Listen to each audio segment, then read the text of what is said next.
যদি আপনি এবং আমি দলিল তালাশ করতাম, দলিল খুঁজতাম, তাহলে শরীয়তের ব্যাপারে যত বিভ্রান্তি তৈরি হয়েছে 90% বিষয় সমাধান হয়ে যেত।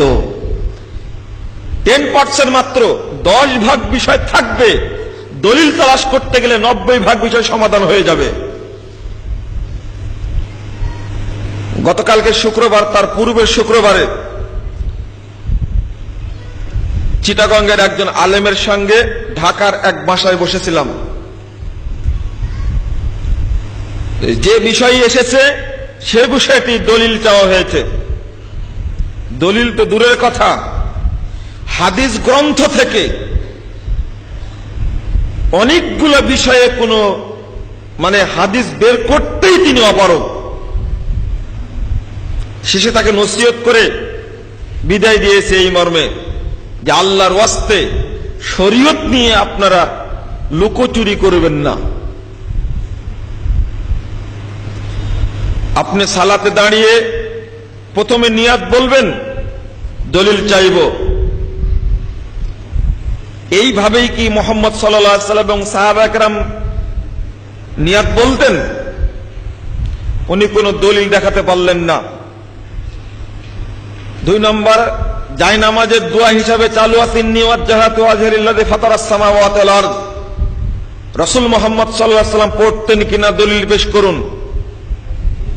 কোন দলিল নেই। তিনি বলছেন কোরআনের আয়াত পড়া যাবে। একটা বাচ্চা ছেলে প্রশ্ন করছেন তাকে, কোরআনের আয়াত তো আরো অনেক আছে, কিন্তু এটা কেন পড়বেন শুধু? তার কোনো জবাব আছে? কোনো জবাব নেই। তারাবির সালাতে প্রসিদ্ধ দোয়া এদেশের মানুষ তৈরি করেছে, সুবহানা জিল মুলকি ওয়াল মালাকুতি ওয়াল কুদরাতি ওয়াল হাইবাতে। শেষে বলে ইয়া মুজিরু ইয়া মুজিরু ইয়া মুজিরু। কিয়ামত পর্যন্ত এই কথার দলিল পাওয়া যাবে না। যদি একজন সচিব, একজন বিসিএস ক্যাডার, একজন ডিসি, তারাও কেউ সালাত আদায় করেন, ডিসি সাহেব যদি বলতেন, একজন ম্যাজিস্ট্রেট, একজন জাজ, একজন বিচারপতি যদি মসজিদের ইমামকে জিজ্ঞেস করতেন, আপনি তো দোয়াটি পড়েন, অনুগ্রহপূর্বক আপনি একটু দলিলটা বের করে দিবেন, ওই ইমামের কোনো গতি নেই দলিল বের করা ছাড়া। ফাজাইল আমলের মধ্যে ফাজাইল নামাজ অংশের 39 পৃষ্ঠায় উল্লেখ করেছেন একটি কথা, কোন ব্যক্তি যদি সালাতে 1 ওয়াক্ত কাজা করে, আবার যদি পড়েও নেয় সালাতটি, তবুও এই ব্যক্তিকে 2,88,00,000 বছর জাহান্নামে থাকতে হবে। গোটা দেশে প্রসিদ্ধ কথা। কোন একজন আলেম, কোন একজন জ্ঞানী ব্যক্তি জিজ্ঞেস করলেন না যে এই কথাটা কোথায় পাওয়া গেছে। কিয়ামত পর্যন্ত এই কথার দলিল পাওয়া যাবে না, কোথাও চলছে সমাজে। অথচ কোরআন বলছেন, আল্লাহ রাব্বুল আলামিন শিখিয়ে দিচ্ছেন, শরীয়তের যে কোনো কথা মানতে হলে দলিল পেশ করতে হবে। লম্বা করে লেখা আছে ফাজাইলের নামাজ অংশের 68 পৃষ্ঠায় উল্লেখ করা হয়েছে মূল উর্দু বইয়ে, কোন ব্যক্তি যদি সালাত না পড়ে বেনামাজি মারা গেলে 15 প্রকারের শাস্তি হবে। খুব প্রসিদ্ধ কথাটি, অথচ ডাহা মিথ্যা একটা কথা চালু আছে। যদি দলিল চাওয়া হতো কোন কিতাবে বর্ণিত হয়েছে, তাহলেই স্পষ্ট হয়ে যেত। অন্তত শ্রেষ্ঠ ইবাদত সালাতের ক্ষেত্রে যদি সচেতন হতো আমাদের ভাইয়েরা, শিক্ষিত ভাইয়েরা, তাহলে আমাদের মতো দাড়িওয়ালা, টুপিওয়ালা, আলখেল্লাওয়ার মানুষ বাংলাদেশের 16 কোটি মানুষকে ধোঁকা দিতে পারত না। শুধু একটি পয়েন্ট, এ ব্যাপারে সজাগ হই আমরা। 2 নম্বর, দলিলটা হতে হবে বিশুদ্ধ, সহি।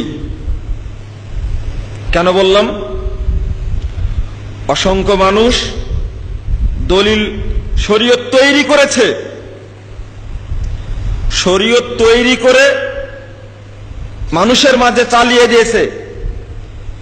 আর এই ব্যাপারে আল্লাহ রাব্বুল আলামিন নিজে ইঙ্গিত দিয়েছেন। সূরা বাকারা ৭৯ নম্বর আয়াতটা শুনে নিন। ফাওয়াইলুল লিল্লাযীনা ইয়াকতুবুনাল কিতাবা বিআইদিহিম সুম্মা ইয়াকুলুনা হাযা মিন ইনদিল্লাহ লিয়াশতারু বিহি সামানান কলিলা। আল্লাহ বলছেন, ওই সমস্ত লোকের জন্য ওয়াইল জাহান্নাম, যারা নিজ হাতে কিতাব লেখে, লেখার পরে বলে হাযা মিন ইনদিল্লাহ, এটা আল্লাহর পক্ষ থেকে। কি জন্য বলে? লিয়াশতারু বিহি সামানান কলিলা, দুনিয়াবী জীবনে অল্প সংখ্যক কিছু উপার্জনের জন্য এই কাজটি করে এক শ্রেণীর মানুষ। আল্লাহ ইঙ্গিত দিয়েই দিলেন, এক শ্রেণীর মানুষ করে এটা। অন্তত এইটা বুঝার চেষ্টা করুন। সহিহ বুখারী 509 পৃষ্ঠায় হাদিস বর্ণিত হয়েছে।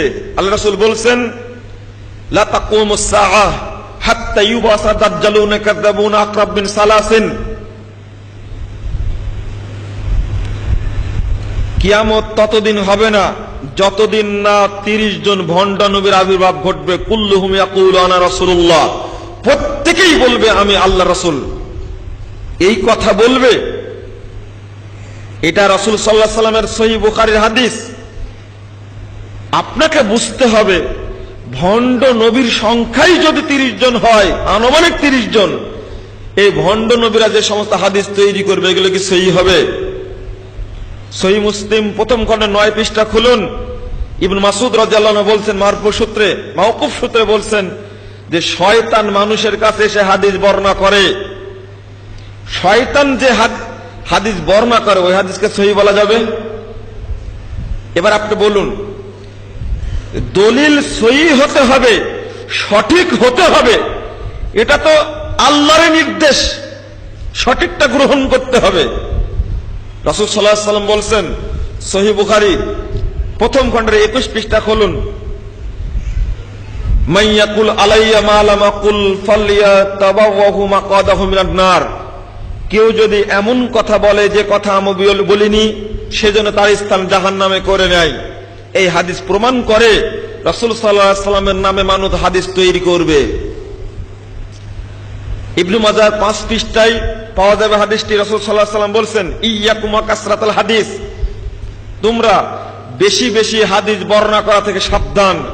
মাইয়াকুল আলাইয়া ফালইয়াকুল হাক্কান আও সিদকান, কেউ যদি আমার পক্ষ থেকে হাদিস বর্ণনা করে, তাহলে হকটা বলে, যেন সঠিকটা যেন বলে। কেন? মাইয়াকুল আলাইয়া মা লাম আকুল ফালইয়াতাবাওয়াহু মাকাদাহু মিনান নার, কেউ যদি এমন কথা বলে যে কথা আমি বলিনি, সেজন্য তার স্থান জাহান্নামে করে নেয়। তাহলে আপনাকে চিন্তা করতে হবে একটি বিষয়, যে দলিল পেলাম, দলিলটা সঠিক কিনা সেটাকে যাচাই করতে হবে। এটা আমি আগেই বলে দিয়েছি। বুখারী মুসলিম ছাড়া অন্য কোন হাদিস গ্রন্থের কথা যখনই কোনো ব্যক্তি বলবে, তাকে দ্বিতীয় প্রশ্ন করতেই হবে, আপনি বলুন হাদিসটির সনদ সহিহ না জয়ীফ। সহিহ হলে গ্রহণ করব, জয়ীফ হলে বাদ দেব। এখন বিশ্লেষণের সময় নেই, কারণ মুহাদ্দিসগণ বহু পূর্বেই হাদিসগুলোকে বিশ্লেষণ করে আমাদের সামনে উপস্থাপন করেছেন। আপনাদের সামনে আরেকটি তথ্য পেশ করব। সে তথ্যটা হলো, শুধু রাসূল সাল্লাল্লাহু আলাইহি ওয়াসাল্লাম নয়, সাহাবা কেরাম নন, এমনকি তাবেঈগণ, ইমামগণ পর্যন্ত সঠিক দলিলের ব্যাপারে সচেতন ছিলেন। শুধু অবচেতন আমরা। প্রসিদ্ধ ইমামের একজন, ইমাম আবু হানিফা রাহিমাহুল্লাহ, তিনি বলেছেন, এই তথ্যটা পাওয়া যাবে মিজানুল কুবরা প্রথম খণ্ডের 63 পৃষ্ঠায়। একটা কথা বর্ণিত হয়েছে, ইজা সাহাল হাদিস ফাহুয়া মাযহাবি, হাদিস যখন সহিহ হবে সেটাই আমার মত, সেটাই আমার পথ। ইমাম আবু হানিফা রাহিমাহুল্লাহ বলছেন, তিনি জাল, জয়ীফ, ত্রুটিপূর্ণ বর্ণনাকে কখনো গ্রহণ করতে চাননি। এই কথা প্রমাণ করে